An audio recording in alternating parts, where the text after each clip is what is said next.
Hey guys, welcome to the Speed Silhouette series. I've been looking forward to bringing you this one. This is where I'm going to go over shooting the Wildcat in a system that I kind of created and was very successful with. I'm also going to give you pro tips, tricks, and secrets to help you out in maybe getting yourself one of these big checks. So let's get started.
The Extreme Bench Rest Speed Silhouette event consists of 16 targets that you shoot down as fast as you possibly can. They range from 25 yards for the chickens, 35 for pigs, 45 for turkeys, and 55 for rams. You might notice something. These turkeys seem a little bit smaller than the pigs, a little bit harder to hit. I've noticed it. And these suckers have gotten me a couple years running. The turkeys are by far my nemesis. That's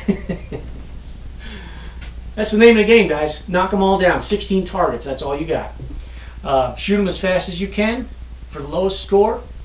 And this is a fun event to watch. If there's a spectator sport at Extreme Bench Rest, this is going to be it. Anyway, this system is about shooting the Wildcat as fast as you can. I'm going to go over some of the equipment that you're going to want to have in order to do this properly, at least the way I do it. The Wildcat system that I came up with works because of the open style magazine. I call it the Wildcat system because that's what I own. But if you own something like, say, a Cricket, which has the same style of open magazine, except it's on the other side, this system is going to work for you. Also, with the Wildcat and the Cricket, when you insert the magazine, a little bit of it shows. That's going to be important, and I'm going to go over that later on in another video. So you're going to want to have at least 3 magazines. You can go with 4 if you'd like, but I only use 3, and I find it to be a pretty good system. Pellets. Stock up. If you're going to practice for this event, you are going to go through pellets. You are going to go through tins of pellets faster than you ever thought you would. As far as sorting pellets, no, not for this. This is Speed Silhouette, guys. You're shooting at the 55 yards. You don't need a gun that's tuned for perfection at 100 yards and super duper accuracy and all that. No, no, no. This is cowboy style Speed Silhouette. You are flying, you are racing, pellets are zinging all over the place. So get a whole bunch of pellets. On that note, get yourself a whole lot of air and have a way to refill anytime you want. You're going to go through air faster than you ever have before. I mean, really, a guy, if you're going to a shop and getting filled, they're going to be like, what are you doing with all this air? That's how fast you're going to be going through air. As far as getting these specific targets to practice with, you don't have to, guys. In fact, the place that used to sell these doesn't sell them anymore, and I don't actually know where to get them right now. So you don't need to. You can make your own. If you've got a welder, some metal skills, or have a buddy that could do that, basically look these up online. I think they're 5th scale, 1/5 scale. and then just have a plate made that's basically the same shape as the body. Don't ever concentrate on headshots, guys. Not for this event. It's hit them in the body, knock them over. End of story. Another option for targets is to get something like this, commercially available. And what this does, real simple, it just spins and they'll go like that, and then you shoot this one and they reset, whatever. What I generally do with something like this is get a couple cinder blocks to put behind it, like a double stack or something.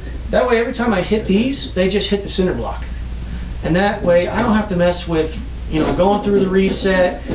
Am I shooting it hard enough to flip them up or not? It kind of gets to be a pain in the butt resetting them. So when we're talking about speed, we're talking about speed. And then if this is all you can do, at 55 yards, you're going to want to go something bigger like this. But for the rest, these guys should be all right.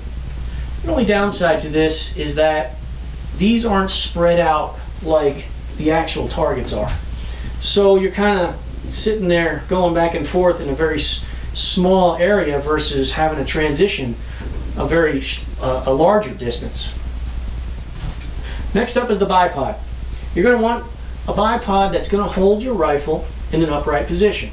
That's pretty much it. You don't need to spend hundreds and hundreds of dollars on a really high fancy one or anything like that. You just need a bipod on your rifle. Best if it's adjustable. Okay, so these go out at a 45. An optional item to get is a sandbag filled with actual sand.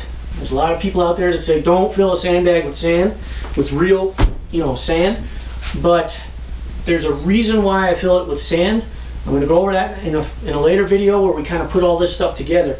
But a sandbag, even if you get one and you don't fill it with sand, that's okay. I think it's a handy item and something that gives you just that little bit of an edge. I want to move on to scopes next. But before I do, I want to tell you guys, you are only going to find this information on Tomcat Airguns YouTube, Tomcat Airguns Facebook, or Airgun Nation. I am not going to post it anywhere else. But I would appreciate liking, sharing, subscribing, all that kind of good stuff on YouTube. Thanks, guys. Thanks for watching. On to scopes. With the scopes, I'm not going to tell you what to buy. I'm not going to tell you first focal, second focal.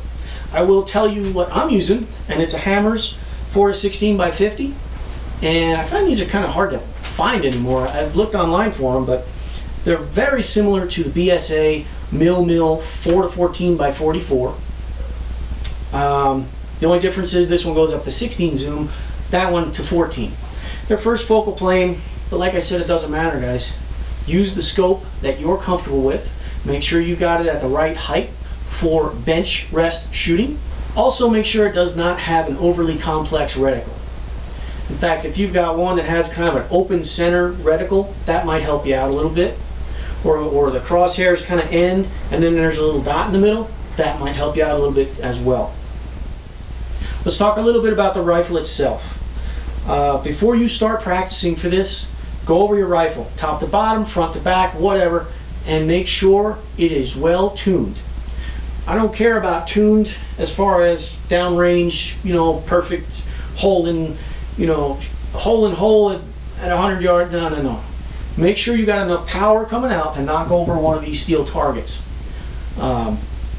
It's 22 or 25 caliber. Guys, people are using both.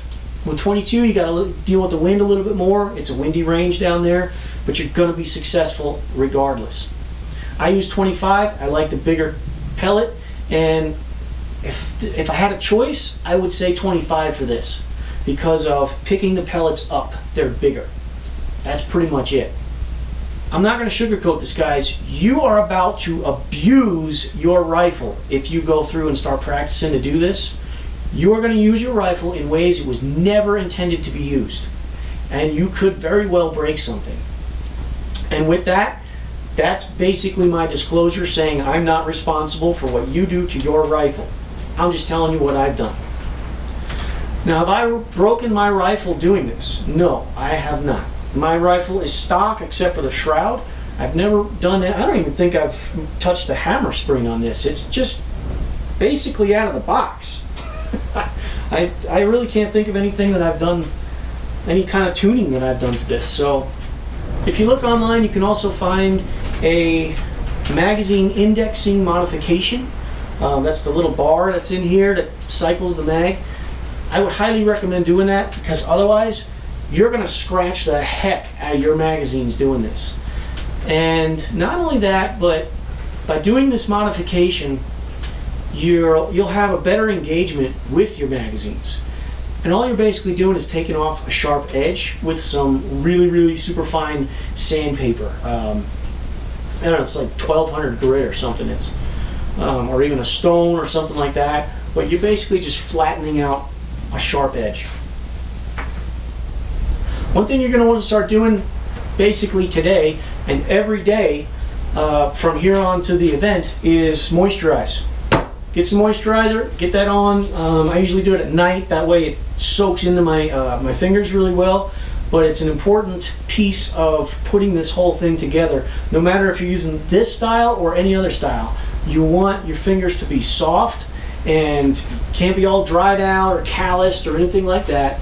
You want to be able to pick that pellet up, and having well moisturized hands is going to help.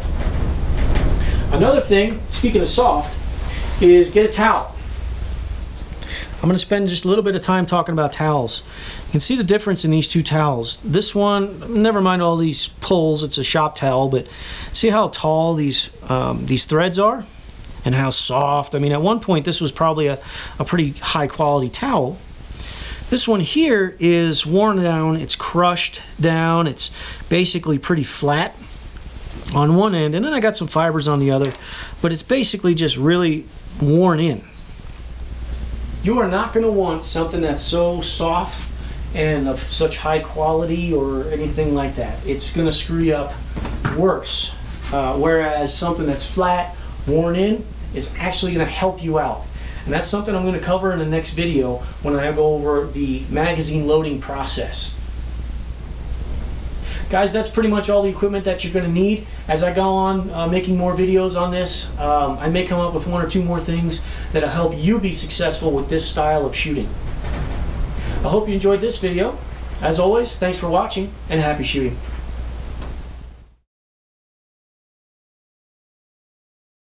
I am going to tell you this, you're probably going to want to have your zoom settings somewhere between